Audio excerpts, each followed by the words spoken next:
안녕하십니까. 사실은요, 순천 하니까 저희 사부이신 양동환 교수님의 고향, 그래서 마치 저의 정신적 고향 같습니다. 순천고등학교 나왔고, 또 김순기 원장님하고는 너무 친밀한데 매산고등학교 나왔고. 자, 제가요, 가만히 오늘 강의를 듣다 보니까 순천 우익들이 대한민국 살렸다, 이렇게 말씀드리고 싶습니다. 왜 그러냐 하면 이유가 있습니다. 자, 오늘 제가 강의하려는 주제가 여수 14연대 반란 사건과 그 교훈이라는 건데요. 여순 14연대 반란 사건, 이른바 여순 반란 사건인데, 이 사건의 교훈이 어떤 것인지 잘 살펴보면 분명히 이 순천에, 또 여수 순천에 있는 우익들의 희생이 대한민국 살렸다는 의미를 알 수 있을 것 같습니다. 그리고 윤석열 정부에 있는 관계자들도 지금 대한민국에 어떻게 이 확대된 좌파 세력들을 해소할 것이냐의 문제를 고민하실 때 이 사건의 어떤 내용들을 좀 참고하시면 도움이 되지 않겠나 생각합니다. 지금 이 사건은요, 북한의 대남 공작의 결과입니다. 그 당시 북한은요, 두 가지 측면으로 대남 공작을 했어요. 하나는 원래 남한 내에 있는 모든 대남 공작망을 관리하고 있던 박헌영이가 조선 정판사 사건 이후 북한으로 올라가서 해주에서 대남 공작을 총지휘했습니다.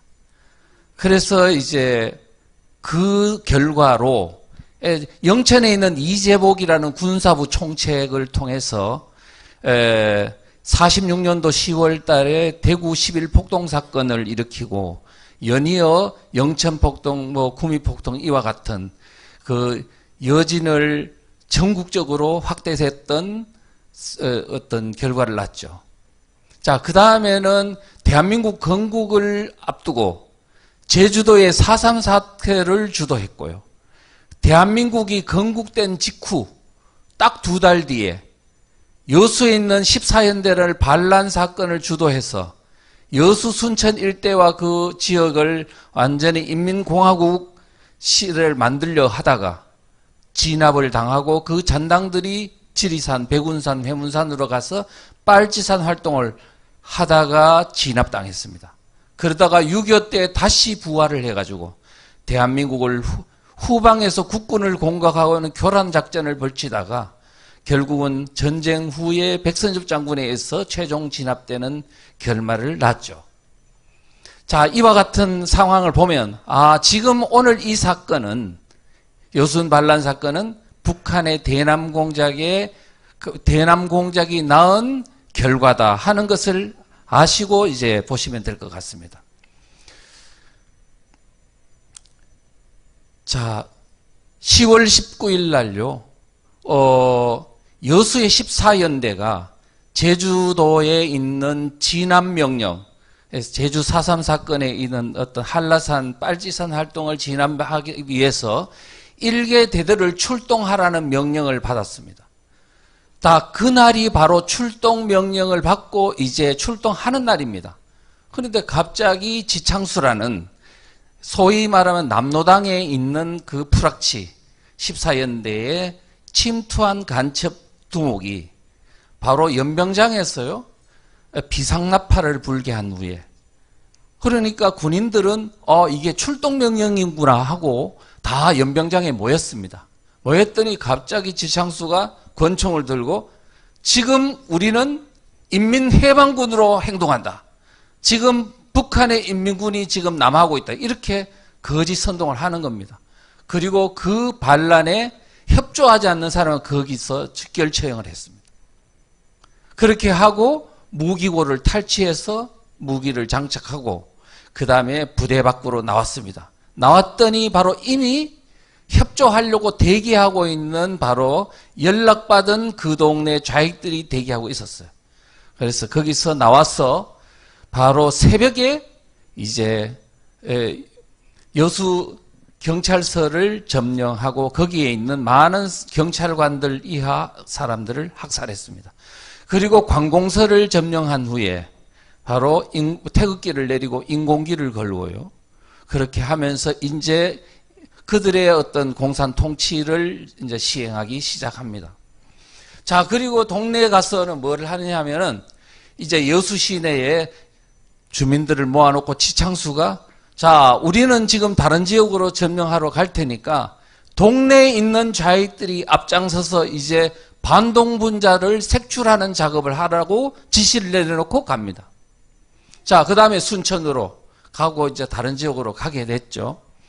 자, 그러면서 지금 우리가 여기서 주목해야 될 부분은 여순 순천 반란 사건에서는요, 이 어떤 몇 개의 주도 세력을 우리 면밀하게 관찰해야 됩니다. 첫째, 반란 주도 세력입니다. 그러니까 북한의 명령을 따르는 간첩들이 일단은 군인들을 이끌고 반란했던 반란군, 첫째, 주도 세력이죠. 두 번째는 그 동네에 있는 좌익 사상을 가진 사람들이 반란군에 협조해서 시키는 대로 하는 겁니다. 자, 그 동네에 있는 반동분자들을 색출해오라 그러면 색출해오는 작업을 한 그들, 협조자들. 자, 그들이 또 문제죠. 그 다음에 그들의 타도 대상이 돼가지고 이제 집집마다 학살을 당하거나 아니면 인민재판을 통해서 처형을 당했던 그야말로 반동분자라고 지목된 사람들의 우익 세력이죠. 지주이거나 자본가이거나 그 다음에 공무원이거나 이런 사람들이 그 대상이 됐습니다. 기독교인들 포함해서요. 자, 세 가지의 주체가 있었기 때문에 공산주의 사상을 가진 사람들이 항상 이런 사상전을 펼치면 반드시 사상전은요, 한 가족 내에도 우익과 좌익이 나눠지기 때문에 사상으로 이 반동분자를 숙철하려고 하면 그 마을에서도 반드시 피를 봐야 되는 그룹이 생긴다는 겁니다. 그래서 공산주의 체제가 무서운 것은 이거는 여러분 임진왜란 때는 일본군이라는 적과 조선이라는 어떤 두 개의 그룹이 싸우는 거잖아요. 사상으로 싸우면 마을에서도 두 개의 그룹이 나눠지기 때문에 거기에 다 피를 봐야 된다. 마을에서 피를 봐야 된다는 문제가 있어요. 자, 여수 순천 이 사건이 바로 그와 같은 모델을 보게 됩니다. 그래서 지시를 받은 그 동네 사람들이 전부 다 이제 어떻게 하냐, 사람들을 반동분자를 다 끌어모아요. 23일 날 여수에 있는 대판동이라는 장소가 있대요. 제가 그 장소를 가봤습니다. 몇 년 전에. 가봤더니 지금은 중앙동 로타리라 그래요. 보니까 그 언덕배기에는 이순신 장군이 옛날에 좌수형이 있는 그 어떤 유적지가 딱 버티고 있더라고요. 그 넓은 장소에 사람들을 모아놓고 800명을 모아놓고 인민재판을 해서 거기서 즉결 처형을 했습니다. 자, 그리고 나서 이와 같은 것들이 곳곳에서 일어났죠. 자, 그리고 나서 여수만 그런 게 아니고 이제 순천으로 가서는요. 순천에서는 4일 동안, 그러니까 여수에서는 8일 동안 이제 공산천하가 됐고 순천은 4일 동안 공산천하가 됐는데 훨씬 더 잔인도가 여수보다 높았다고 합니다. 순천 분들이 원래 이게 교육도시라 가지고 점잖은 줄 알았더니 한번 성질 내면은 더 그런 무서운 면이 있는 것 같아요. 왜? 신념화가 되어 있는 사람이 많아서 그렇지 않나 싶어요. 자, 그 다음에 결과적으로 보면 이 반란 사건을 통해 가지고 물론 8일 동안이지만 엄청난 피해가 났습니다. 자, 이와 같은 피해는 6.25 전쟁을 이제 일어났을 때 마을에서 어떤 일이 일어날지를 상징적으로 보여주는 사건이다. 이렇게 볼 수 있습니다. 자, 그런데 이승만 대통령은 깜짝 놀랐어요. 아니, 대한민국 지키라고 국군을 만들어 놓고 신식 무기를 다 준비해 줬더니 이 무기를 가지고 반란을 일으켜? 그래가지고 경찰이 보고한 그 군내에 있는 간첩, 소위 좌익 군인들의 어떤 실상 보고를 듣고는 로버츠 B 군사 고문단을 단장을 불러놓고는 막 혼을 내는 겁니다. 당신네들이 말이야 미군정 때 신체 검사만 하고 군인들한테 그냥 사상 검증 안 하고 막 집어넣어가 이런 거 아니냐. 그렇게 혼을 내면서 이제 지금 대한민국의 군내에 있는 좌익 사상을 가진 군인들을 뽑아내야 된다는 그런 필요성을 절감하게 됐습니다. 그러면 대통령만 그러냐? 국회의원들도 그동안에 뭐 좌파 그럴 수도 있는 거지. 생각인데 그게 뭐 문제야. 하다가 막상 그게 현실화되고 보니까 이게 아니네. 그래가지고 국회에서요. 바로 부랴부랴 국가보안법을 만들었어요. 그래가지고 12월 1일 날 국가보안법을 최초로 만들게 됐습니다.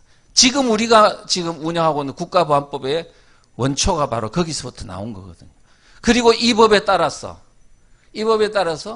이제 군내에 있는 군인들을 숙군하는 숙군 작업을 하고 또 사회에 만연하고 있는 남노당 세력을 숙청하는 작업을 하고 그 다음에 빨치산 활동을 제압하는 작업도 하고 왜?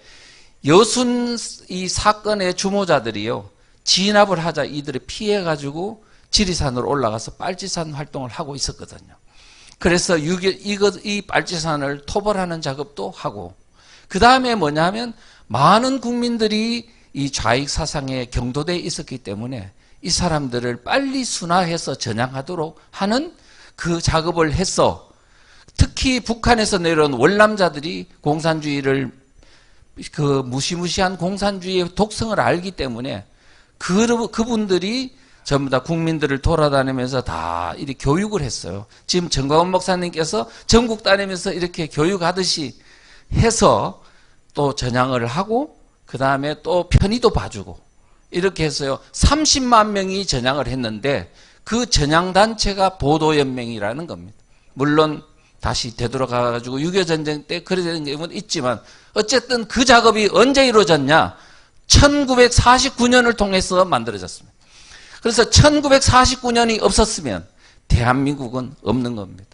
6.25 전쟁 때 일어났을 때 그때 우리가 저지하고 버틸 수 있던 힘이 여순 반란 사건을 통해서 깨달은 우리 정부와 국민들이 이제 안 되겠다.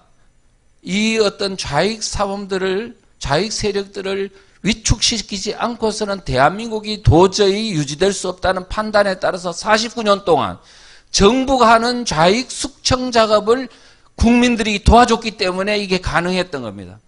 그런데 이렇게 될 수 있었던 것은 여수 순천에 있는 우익 세력들의 희생이 바로 그 국민들을 각성시켰다. 이렇게 생각합니다.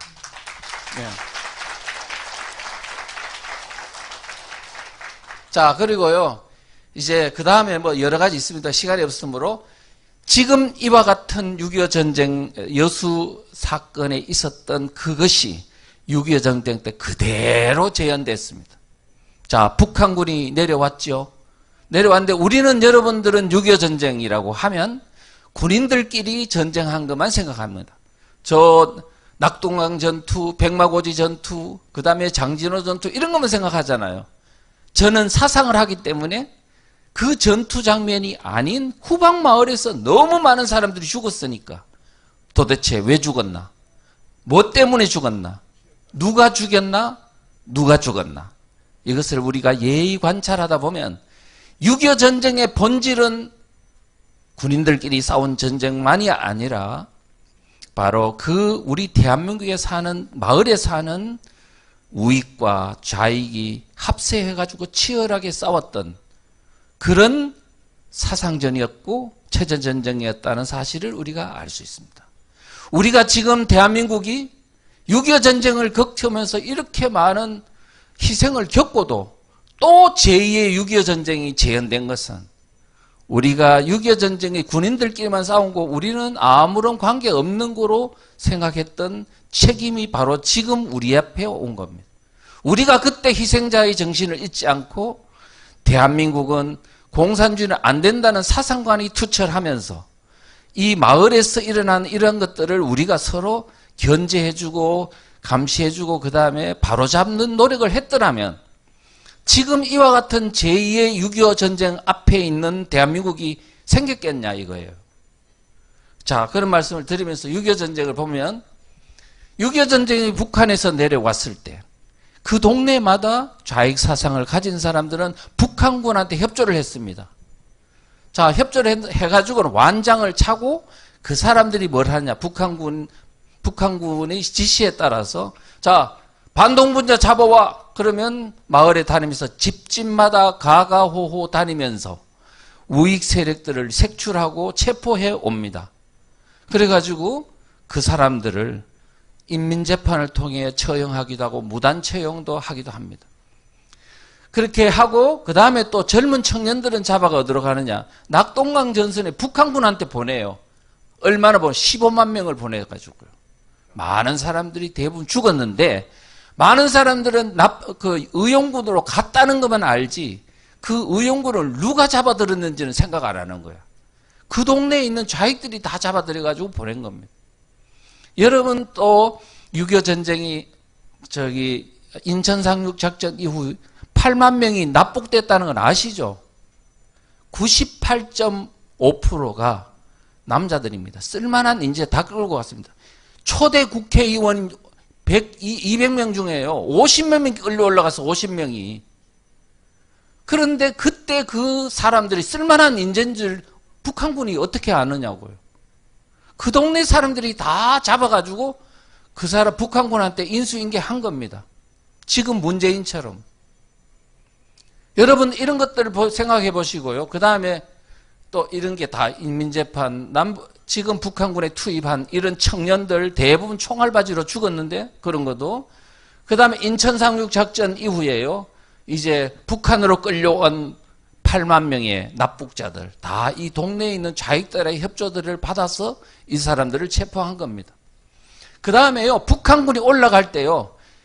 그 교도소라든 그러니까 그때는 형무소라고 했던 형무소에 또는 내무서라 하면 지금의 경찰서입니다. 경찰서 유치장에 체포해 두었던 우익 인사들을 다 죽이라고 누가 지령을 했냐면 김책이라고 전선사령관 이 사람이 다 죽이라 했어.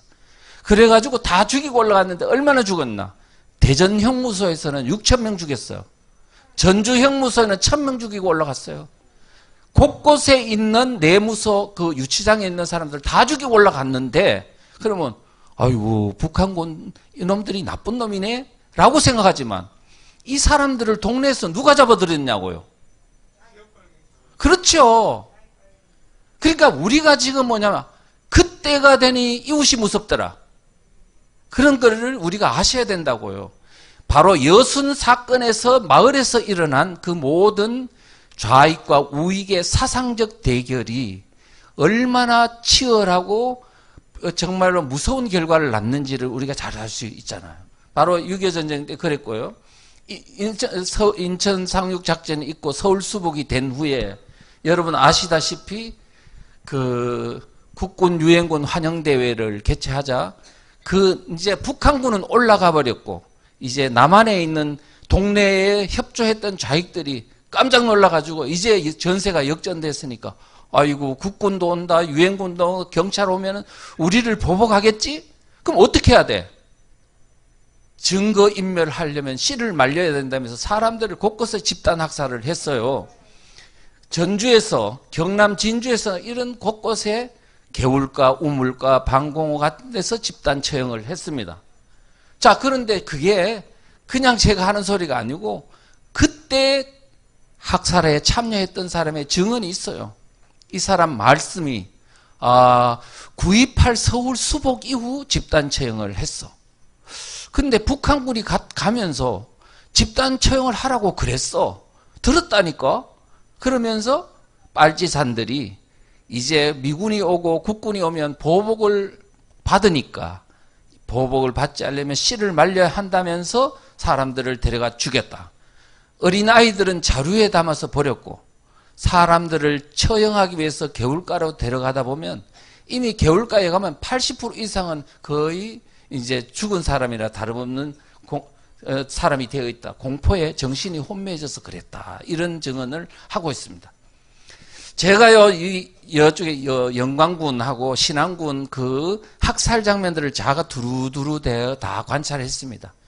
그래서 정도에까지 가봤고요. 다 했는데, 그러면서 염산교회, 야월교회 갔습니다. 그런데 제가 그림을 지적했습니다. 여기에 사람을 죽였는데 전부 다 북한 군인들이 학살한 것처럼 사진을 해놨더라고. 그 사진을 보는 순간 많은 사람들은 북한 군이 나쁘네. 6.25 때 사람들을, 이 교인들을 이렇게 죽이고 갔네? 공산주의는 나빠. 이렇게만 생각하죠. 그래서 제가 그랬습니다. 누가 죽였습니까? 북한군입니까? 아니면은 이 지역에 있는 빨치산입니까? 그랬더니 이 지역 사람들입니다. 그러면 지금 우리가 알아야 될 게 전라도 분들이 왜 이런 사상적 혼미 상태에 빠져 있냐 하면 6.25 전쟁 때 결국은 죽은 사람이 북한군에 의해서 죽기도 했지만 이 지역에 있는 동네 사람에서 어마어마한 희생이 당했다는 그 역사적 현실을 외면하기 위해서 이거를 자꾸 돌리는 겁니다. 돌리고 그 다음에 또 하나는요. 제가 좀 꼭 평소 때 말하고 싶었던 게 있는데 여수에 가니까 손양원 목사님이 있잖아요. 기념관이. 근데 손양원 목사님이 자기 자녀들이 지금 여순 사건 때 두 아들이 다 거기서 죽었잖아요. 학살당했는데 그 학살을 한 사람을 자기 양자로 들였잖아요. 그러면서 사랑의 원자탄이라 그러잖아요. 저는 사랑의 원자탄이 아니고 그 사람의 그 모델이 대한민국 전라도를 얼마나 혼미에 빠뜨렸는지 모르는 모델이라고 생각합니다. 그래가지고 실제 그 사람의 아들이 이제 양자로 들어오니까 실제 그 오빠들 둘을 죽인 그 여동생의 마음이 어떻겠어요? 그냥 계속 못을 박는 거예요. 평생 동안 받았으니 그 고통이 얼마나 크겠습니까? 우리가 사랑이라는 것은 정의를 동반하고 의로움을 동반하지 않는 사랑은요, 맹목적 사랑이고 이것은요, 어쩌면은 마귀를 사랑할 수도 있게 되는 잘못된 우를 저지를 수 있다는 것. 그런 말씀을 드리고요. 이제 다시 이제 마지막으로 하면 지금 마을 내 다시 체제전쟁이 이제 시작됐습니다.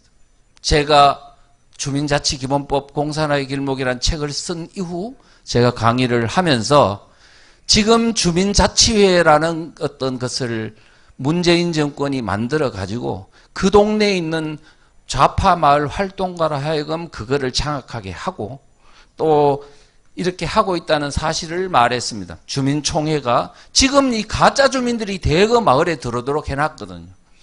가짜 살지도 않으면서 그 동네에 직장이 있다는 이유로 다 주민이 되게 하면 이제 민노총, 정교조 이와 같은 조직들이 이제 하부 3,491개 읍면동별 조직이 다 만들어집니다. 전국 하부 구조에.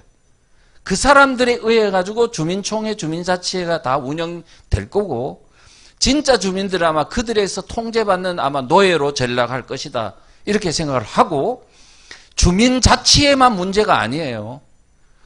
교육 주권이 그들의 손아귀에 들어갑니다. 그 다음에 경제공동체가 그들의 손아귀에 들어갑니다.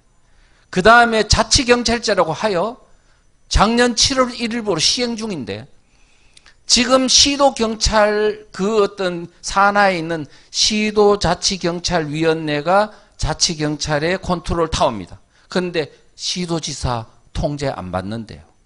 그런데 그 아래 좌파들이 들어가도록 지금 돼 있습니다. 그래서 대한민국의 하부 구조는 이미 좌파들이 장악하도록 다 구조화가 돼 있어요. 그래서 저기 뭡니까? 검수완박, 검찰의 수사권을 완전 박탈해서 경찰한테 넘기려는 이유가 뭐냐 하면 이미 경찰 권력이 그들의 손아귀에 있기 때문이다. 그래서 우리가 지금 해야 될 일은 첫째는 사상전을 이해하기 위해서는 그들의 이 좌파 세력의 실체와 사상적인 어떤 그 조직들을 제대로 전략 전술을 이해하는 공부를 해야 하고요. 그 다음에 그에 입각한 조직화를 해야 됩니다. 조직화를 하기 위해서 지금 정광훈 목사님께서 1,000만 조직을 만들어 가지고 지금 3,400 읍면동별로 다 만드신대요. 그래가지고 이제는 투쟁할 수 있는 조직을 만들어서 저지하겠다는 겁니다. 자, 이것으로 강의를 마치겠습니다. 네, 감사합니다.